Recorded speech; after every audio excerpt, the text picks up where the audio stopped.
Today, I want to talk a little bit about scripts and role playing. The conventional wisdom is that if your salespeople are following a script, they're going to sound like those horrible robo dialers who are usually positioned offshore and who call you up during the dinner hour to try to sell you life insurance or pool supplies, and that no one likes to do role playing. So the minute that you suggest it to your sales team, they're immediately going to curl up into a ball and die. And today I just sort of want to explode both of those myths and explain why it is so important that your sales team, as part of your powerhouse sales process, are using scripts and are role playing very frequently.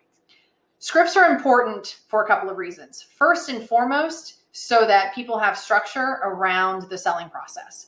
So there are key phrases and words and touch points that are really important to the sale of your product and service. This is true of everyone's product and service. And if you have salespeople who are out there freestyling it, they might be forgetting to mention some of the most important pieces and parts of what it is that you're selling.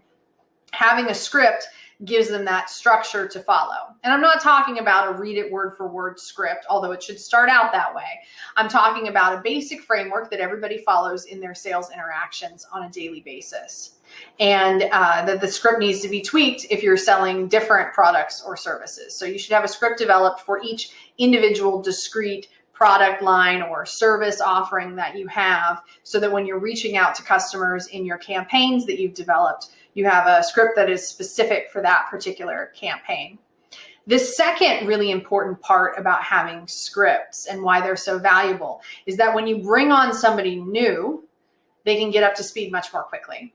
So a lot of sales training in the past has consisted of, oh, sit next to Doug over in sales and listen to what he does, and then you can just do that too. And that's really difficult. The places that I've run the sales team on, we could bring an intern in from the university. So someone with no sales experience whatsoever. And by the end of the second week, they could be closing sales because we use scripts, because they knew exactly what to say every time they talked to somebody. And the scripts included information about how to overcome objections or answer questions from the customers. It really gave them a positive framework, and they felt much more confident picking up the phone the first couple of times, so that they knew exactly what they were supposed to be saying, and they weren't expected to make it up on their own and to understand everything that there was that they could possibly say to a customer right from the get-go. So not only providing structure, but also creating structure for a hiring process to allow people to get up to speed and closing sales much more quickly, which is critically important when you have new business development folks. The flip side of this is role playing. Role playing is extremely important for everyone on your team, not just the newest members.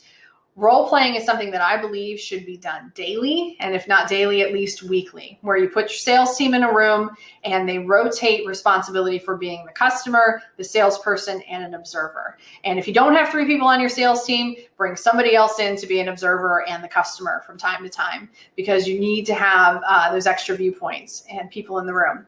And role playing is as simple as, let's go through the script for whatever it is that we're working on right now, whatever campaign we're working, and make sure that we've worked out all the bugs. And this is an opportunity for your seasoned salespeople to share knowledge with the newer folks, and also for those newer folks to have a safe space to ask questions and to try out new techniques. It's also a really great place to workshop a new script. So if you have a new product or service offering, or you're thinking about tweaking the script that you've been using for existing service or product offerings, role playing is a wonderful place to say, hey, what if we change this phrase? How does it sound if we do this? What if we put the emphasis on X feature or benefit instead of this? What if we did a little bit more discovery in the beginning before we started pitching? How would that look, feel, act? How does that make me feel on the other end of the phone?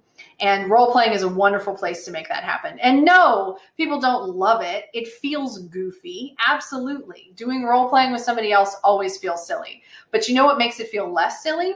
If you do it every single day.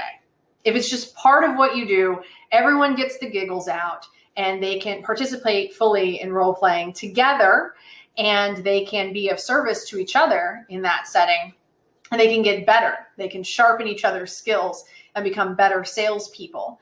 And so push through those beginning objections and call it. Say, yeah, guys, I know this feels silly. It's fine. We're just going to keep doing this until it doesn't feel silly anymore, until we're professional role players and we can do it every day and nobody gets the giggles. Spoiler, you still get the giggles from time to time when somebody pulls out something funny or weird or they stumble on something. But that's okay too. It also helps bond your sales team together more closely because they can see that they're all working collaboratively instead of competitively, and they're working to improve each other's skills. I hope that you'll consider putting in place scripts at your sales organization and also requiring your sales team to role play on a daily basis in order to make them better at their job. And if you have questions about how to make that happen or how to construct a script or how to work with your team on role playing, feel free to reach out. We'd be happy to come and help you.